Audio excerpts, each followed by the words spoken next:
ஒரு அழகான கிராமம் இருந்துச்சாம். அது ஒரு மலை கிராமம். அதில் எல்லாருமே நிறைய பேர் நெசவு தொழில் தான் செஞ்சுக்கிட்டு இருந்தாங்களாம். பிகாஸ் அங்கே இருந்த தாவரங்கள்லாம் நிறைய சாயங்கள் கிடைக்குமா. அந்த கலர்ஸ் எல்லாம் யூஸ் பண்ணி அவங்க அழகழகான ட்ரெஸ்ஸஸ்லாம் மேக் பண்ணுவாங்களாம்.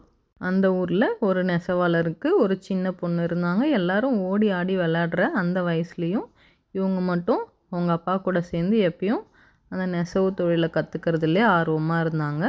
சின்ன வயசுலேருந்தே நெசவை பற்றியும் அதில் இருக்க நூல்களை பற்றியும் கலரை பற்றியும் எல்லாத்த பற்றியும் ரொம்ப ஆர்வமாக தெரிஞ்சுக்கிட்டாங்க.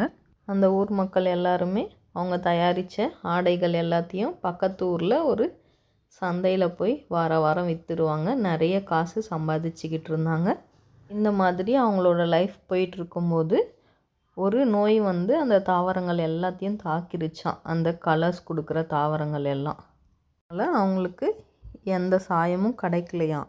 அவங்களோட தறி பட்டறைகள் எல்லாத்துலேயும் வெள்ளை துணியாக தான் இருந்துச்சான், கலரே இல்லையாம். அதனால் சந்தையிலையுமே பெருசாக விலை போகலையாம். சந்தையே விரிச்சோடி போயிடுச்சான். எல்லாரோட வாழ்வாதாரமும் ரொம்ப பாதிச்சிருச்சான். சின்ன பொண்ணோட குடும்பமும் ரொம்ப வறுமையில் வாட ஆரம்பிச்சிருச்சான். அவனோட அப்பாவோட கவலையை தீர்க்கணும் அப்படின்னு சொல்லி யோசிச்சுக்கிட்டு இருந்தாலும் அப்போ தான் அவளோட பாட்டி அவளுக்கு சொன்ன கதைகள்லாம் ஞாபகம் வந்துருச்சான். அவங்க வந்து ஒரு நீலக்கல் மலரை பற்றி அவளுக்கு ஒரு கதை சொல்லியிருக்காங்களாம். அந்த பூ வந்து ரொம்ப பெரிய மலையோட உச்சியில் இருக்கும்.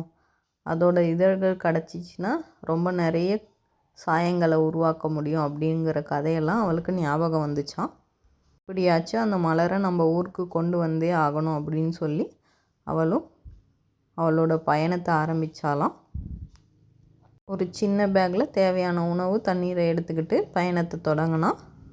காடு மேடு கல் முள் எல்லாத்தையும் தாண்டி ரொம்ப உயரமான இடத்துக்கு ரொம்ப கஷ்டப்பட்டு போனான். அவகிட்ட சாப்பாடு தண்ணி எல்லாமே காலி ஆயிடுச்சு. ரொம்ப கஷ்டமாக இருந்துச்சு, எனர்ஜியே இல்லாமல் அவளுக்கு. இருந்தாலும் எப்படியாச்சும் அந்த இடத்த போய் சேர்ந்தே ஆகணும், அந்த மலரை கொண்டு போயிட்டே ஆகணும் ஊருக்கு அப்படின்னு சொல்லி தன்னோட அப்பாவோட வறுமை நிலைமையை யோசித்து தன்னோட பயணத்தை தொடர்ந்தா. ரொம்ப எனர்ஜி ட்ராப் ஆகி உட்காரும்போது ஒரு பூனை தான் வந்து அவளை கொஞ்சம் ஆறுதல் படுத்தி அந்த மலர் எங்கே இருக்குதுன்னு எனக்கு தெரியும்னு சொல்லி கூட்டிகிட்டு போச்சு. ஃபைனலி அந்த பூ இருக்கிற இடத்த கண்டுபிடிச்சிட்டா. ரொம்ப பெரிய நீல கலரில் ரொம்ப பிரைட்டாக ஒளிர்ற மாதிரி ஒரு ஃப்ளவர் இருந்துச்சு. அதை பார்த்த உடனே அவளோட டயர்ட்னஸ் எல்லாம் போய் ரொம்ப ஹாப்பி ஆகிட்டா. தன்னோட ஊருக்கு அந்த பூவை எப்படியாச்சும் கொண்டு போயிடணும்னு சொல்லி கிட்ட போய் அதிலேருந்து சில இதழ்களை பறிச்சுக்கிட்டா.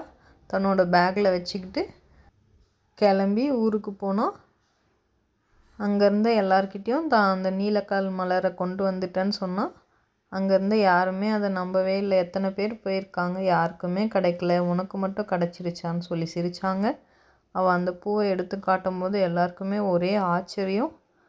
சில இதழ்களை எடுத்து போட்டு அவள் கலரை உருவாக்கினா. ரொம்ப பிரகாசமான கலராக கிடச்சிது. அதை வச்சு துணிகளுக்கெல்லாம் சாயமிட்டாங்க. நோய் தாக்கின தாவரங்கள்லாம் திரும்பவும் உயிர் பிழைச்சி நல்ல நிலைமைக்கு கொண்டு வந்தாங்க.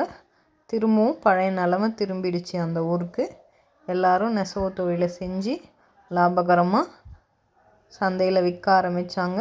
முன்னாடி இருந்ததை விடவே இப்போ ரொம்ப கலர்ஃபுல்லாக பிரைட்டான கிளாத்ஸ்லாம் அவங்களால மேக் பண்ண முடிஞ்சது.